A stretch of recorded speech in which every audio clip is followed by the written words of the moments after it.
Boy. Good boy. Good boy. Good boy.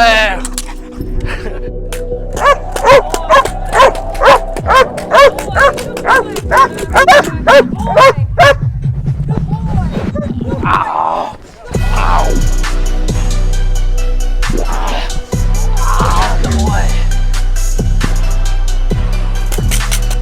Oh,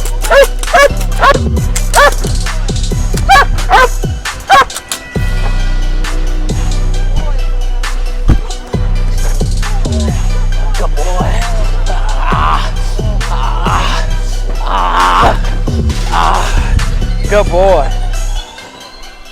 Alright guys, what's going on? Today we're going to talk about drive building and why drive building is important. A dog that will not chase a bite sleeve, a dog that will not chase a toy, a dog that will not engage to defend you, lack the ability to be protection dogs, because protection training starts with drive building.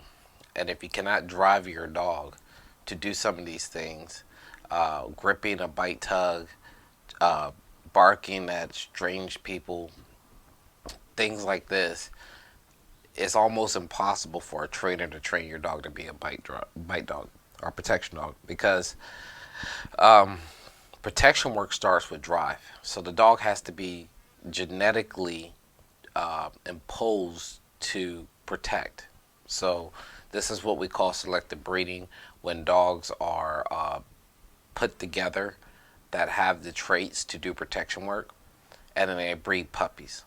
And when those puppies are born, it is really critical for the owners to do some of these drive building training techniques, because they build confidence, they build stability, they calm the dog down, the dog starts to get courage, and the dog will engage with the decoy.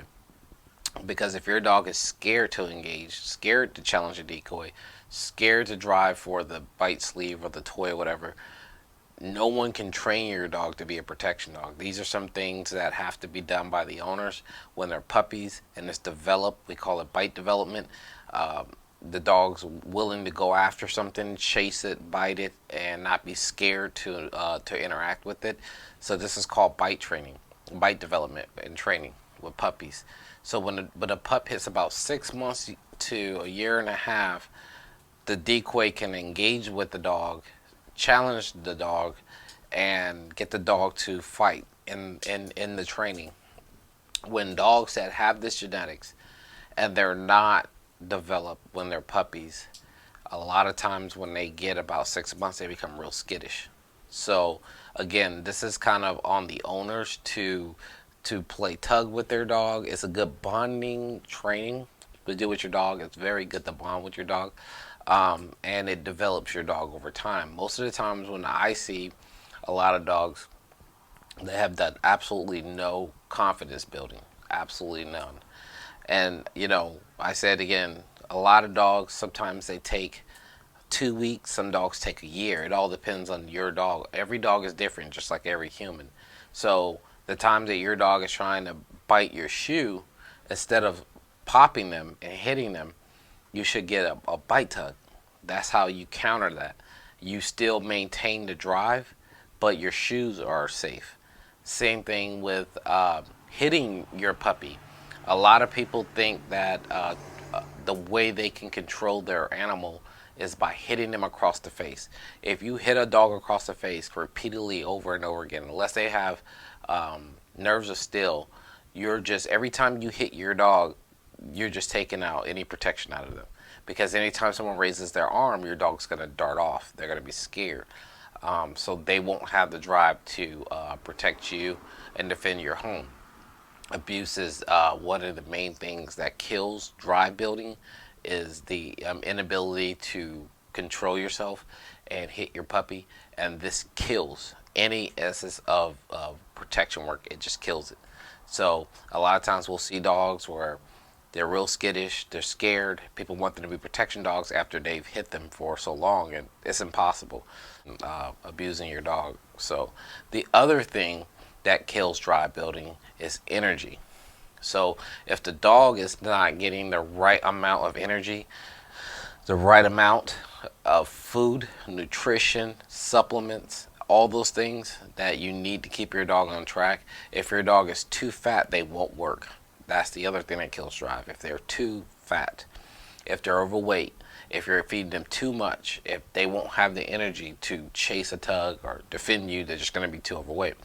The other thing is if your dog is too skinny. If your dog is too skinny, they won't maintain the endurance to do protection work because they're going to get exhausted real fast because they don't have enough nutrition. So those are some of the things that that can kill drive building. So the proper thing is you get a puppy, you get a tug, you make sure they're getting adequate water, they're getting adequate food, they're getting adequate exercise. You're always constantly working with them. So when they hit the 6-month stage, they're ready to go. They're ready to go. The other thing with drive building is it's nearly impossible to take a skittish dog that's fearful of everything and make them super confident. It's just impossible. I'm not doing it. You can hurt yourself. You can get other people hurt doing that stuff. Fearful dogs should not be trained in protection work. Is the worst thing you can do. They're gonna end up biting the people in the house and biting random strangers. So fearful dogs that don't have the genetic balance to be stable enough to defend their owner, but at the same time understand that everybody's not a threat, are the dogs you want for protection work. You don't want dogs that think everybody is a threat and that they should bite everybody and they should fight everybody and they're scared of everybody. You just don't want that. So drive building starts as a puppy at 8 weeks. You should continue that all the way up to 6 months. And in that phase, you should be adding in little training tools and techniques. Now, I hear a lot about people asking about obedience. Yes, your dog should know how to sit, come down, and hear those things. But if you're trying to do extreme obedience, where your dog is going to run across the field and heel on you during your phase of bite work, you're gonna kill a lot of that aggression for the protection training. You're gonna kill a lot of it. So I wouldn't go that far to make your dog this extreme obedient. This is stuff that you could touch up when your dog is done doing protection work, where you can finish that up. A lot of that stuff can be trained while the dog is training, but I wouldn't send your dog off to obedient boot camp and then your dog is super obedient and then bring him and say, now I want you to be a monster. It just doesn't make any sense. You want to train your dog first to do the basic stuff. Then you want to train your dog to do the protection. Then you want to train your dog to be advanced. That's kind of the order of things. So with that said, that's pretty much a succession of how you should be training, things you should not and should be doing. And again, when you look for these dogs, this is where sometimes looking for dogs with papers matters, because you can look at the line, you can see if they've done IPL or KVMP or Shush and Hound. You can see if their grandfather has done bite work. You can see if the great-grandmother's done bite work.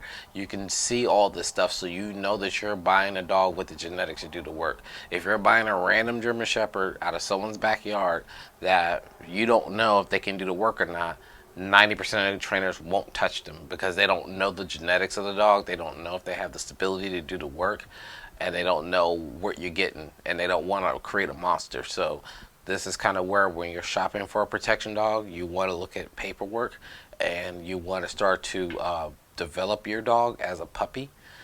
and then you start moving into phases of training with your trainer, so they will start developing your puppy with what you've already put into them. But bite work development and protection drive starts at home. It does not start with the trainer, it starts at home. So you develop your puppy to protect your home. You give them confidence to protect you. And I wanted to get into that a little bit. I keep hearing a lot of questions about protection work. And then the final thing is, if you fix your dog, you have a 1 out of 10 chances that dog can do protection work. In most cases, if the dog is fixed, you're probably not going to get the bite you want. If they start biting, they probably won't hold long, and they'll probably be in a sport way. But I've seen 1 or 2 out of 10 dogs that have been fixed that can do protection work. So they're rare. So just be careful when you start thinking about getting your dog fixed before doing protection work, because you could just be wasting money. You're going to go pay a trainer all this money to train your dog, and he's unable to do it because you got the dog fixed.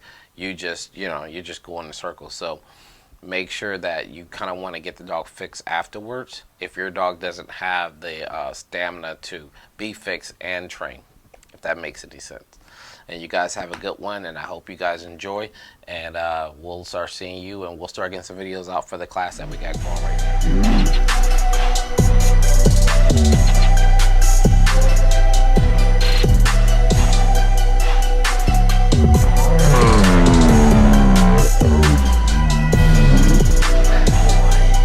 Good boy. Good boy. Oh, yeah.